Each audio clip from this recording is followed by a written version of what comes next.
bukti bahwa hati kita ini dalam kondisi takwa. Ya, jadi mari Bapak dan Ibu, ya, adanya wabah, adanya musibah, adanya ujian, jangan membuat hati kita ini menjadi ciut, jangan membuat hati kita ini menjadi patah semangat. Oke.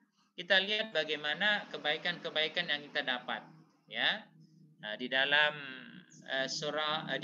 hadis riwayat Muslim dikatakan, ya, ma min abdin tusibu musibatun fayaqul inna lillahi wa inna ilaihi rajiun Allahumma ajurni fi musibati wa akhlif li khairan minha illa ajarahullah fi musibati wa akhlafa lahu khairan minha. Bapak dan Ibu, ini adalah hadis dan ini adalah doa yang harus kita sampaikan, ya, yang harus kita baca ketika kita mendapatkan musibah. Ya, jadi innalillah wa inna ilaihi rajiun. Allahumma ajurni fi musibati, ya Allah, ya, berikanlah pahala dari musibah yang aku alami. Ya, kalau orang yang kena musibah berarti Allahumma ajurhu fi musibatihi, ya Allah, berikanlah pahala pada musibah yang dia hadapi. Wakhlifli, kalau kita, berilah aku ganti yang lebih baik, khairan minha, daripada musibah itu. Kalau orang yang kita doakan, wakhlif lahu khairan minha, gitu ya. Illa, apa kata Rasul, illa ajarahullah fi musibatihi, maka Allah akan berikan pahala pada musibah yang dia alami, dan Allah akan beri ganti atas musibah yang dia hadapi. Ini yang harus menjadi tuntunan kita Bapak dan Ibu ketika kita bertakziah atau melihat orang terlilit hutang atau melihat orang yang punya masalah sedang sakit dan lain sebagainya. Itu bisa kita baca ini doa, ya. Jadi musibah itu harusnya menjadikan iman kita semakin kuat bahwa kita ini adalah makhluk yang tidak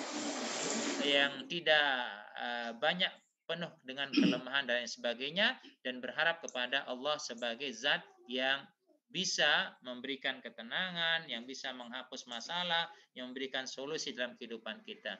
Yang kedua, akan mengangkat derajat dan menghapus dosa. Ya, akan mengangkat derajat dan menghapus dosa. Ini kan luar biasa ini. Cara Allah membersihkan kita, ya, mengurangi beban kita itu lewat musibah Bapak dan Ibu, ya, lewat musibah. Jadi wa ayyub iznada rabbahu inni anni masaniyal dhurru wa anta arhamur rahimin. Ini ceritanya Nabi Ayub yang mendapatkan musibah berupa sakit yang berkepanjangan, ditinggal semua oleh keluarga, dijauh oleh masyarakat, lalu berdoa kepada Allah Subhanahu wa taala, ya, fastajabna lahu fakashafna ma bihi min dhurrin wa atainahu ahlahu wa mithlahum ma'ahum rahmatan min indina wa dzikra lil abidin. Ini adalah upaya bagaimana Allah Subhanahu wa taala memberikan balasan, memberikan penghargaan kepada hambanya yang mau dengan penuh kerelaan hati, penuh kesabaran, penuh penerimaan atas ujian yang Allah berikan kepada dia. Jadi setiap orang yang mendapatkan musibah, ujian apapun, maka Allah akan mengangkat derajatnya dan akan menghapus dosanya selama dalam kondisi sabar, selama dalam kondisi rela menerima ujian tersebut. Ya. Kemudian yang ketiga, ya, sebagai tanda cinta dan kebaikan Allah Subhanahu wa taala. Ada sebuah hadis dalam Ibnu Majah dikatakan, inna idzamal jaza ma'izamil bala wa inna allaha iza habba qauman ibtalahum faman radiya lahu falahur ridha wa man sakhita falahu sakhtu. Sesungguhnya pahala besar karena balasan untuk ujian yang berat. Ya, jadi orang, ya, yang mendapatkan ujian itu akan mendapatkan sesuai dengan skala ujiannya. Kalau dia ujiannya berat, maka pahalanya juga akan menjadi besar, ya. Sungguh jika Allah mencintai suatu kaum, maka dia akan menimpakan ujian untuk mereka. Barang siapa yang ridha, maka ia akan meraih ridha Allah. Barang siapa yang tidak suka, maka Allah pun akan murka. Jadi sikap kita Bapak dan Ibu harus rela, terbuka, ya, jangan menutup diri ketika kita mendapatkan ujian. Nanti Bapak dan Ibu bisa merefleksikan, ini nanti bisa dibuka ya, bisa merefleksikan bagaimana Allah menuntun Rasul ketika punya masalah.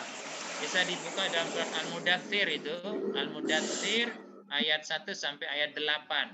Ya, ibaratnya masalah ini adalah sebuah selimut. Ya, Allah katakan, ya ayyuhal muddathir, wahai orang berselimut Nabi, ya, kum fa'anzir, buka selimut kamu, berdiri lalu kamu sampaikan, kamu komunikasi, ya. Wa rabbaka fakabbir, libatkan Allah, komunikasikan kepada Allah. Wa thiyabaka fatahhir, perbaiki tampilan kamu. Jadi kalau Anda punya masalah, jangan bermuka lusuh, ya. Kalau punya masalah, ya perbaiki penampilan. Pura-pura tidak punya masalah, senyum, bahagia, itu punya pengaruh dalam diri kita. Ya, tidak punya duit, ya tampilkan, jadikan penampilan Anda berwibawa bahasanya. Ya, tampilkan Anda itu seakan-akan punya sesuatu. Nah, sekalipun pada dasarnya dia tidak memiliki apa-apa, tapi Allah memberikan sebuah penawaran kepada kita, wa thiyabaka fatahhir, perbaiki penampilan kamu. Ini kan luar biasa. Sampai ayat ke-8 itu adalah cara-cara bagaimana kita keluar dari masalah, ya. Jadi sekali lagi, musibah itu adalah tanda cinta dan kebaikan dari Allah Subhanahu wa taala. Kemudian dia juga akan mendapatkan pahala tanpa batas, ya. Pahala tanpa batas bisa dilihat dalam surat Zumar ayat 10. Qul ya ibadiyallazina taqaw rabbakum lillazina ahsanu fi hadzid dunya hasanah wardullahi wasi'a innama yuwaffas sabiruna ajrahum bighairi hisab. Sesungguhnya, ya, hanyalah orang-orang bersabarlah yang akan, ya, disempurnakan pahalanya tanpa batas. Ini kan sesuatu yang luar biasa. Peluang, ya, dari musibah yang kita dapatkan, ternyata ada banyak potensi yang kita dapatkan. Nah, kemudian Bapak dan Ibu, nah ini terkait musibah sakit wabah. Nah, wabah ini menjadi sebuah catatan buat kita. Jadi wabah itu sesuatu yang sudah direncanakan oleh Allah. Satu, ya. Dua, menjadi ujian secara menyeluruh buat kita, ya. Dan ketiga, wabah ini bukan tertuju pada orang yang lalai saja, tetapi mereka yang tidak lalai pun bisa terkena wabah. Maka atas kejadian wabah ini Allah memberikan lewat Rasulnya, memberikan sebuah penghargaan terhadap mereka yang terkena wabah. Itu ketika dia meninggal dunia, dia mendapatkan pahala setara dengan syahid akhirat. Nah, ini kan luar biasa Bapak dan Ibu.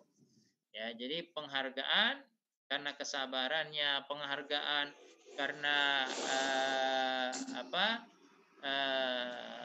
kemauan dia untuk menerima apa yang Allah uji dalam dirinya, sehingga dia mau untuk menerima itu semua, dan Allah menghargai dengan kesyahidan. Jadi Bapak dan Ibu, dalam suasana sekarang ini termasuk dalam peristiwa haji kita dulu, ya, fala rafatha wala fusuqa wala jidal fil hajj, kan sesuatu yang luar biasa itu.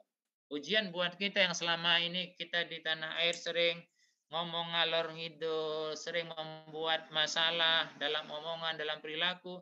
Ketika kita berproses dalam haji kemarin, kita benar-benar dididik oleh Allah untuk tidak melakukan itu semua. Kenapa? Sekali lagi, dalam rangka menjadikan kita ini mulia di hadapan Allah Subhanahu wa taala.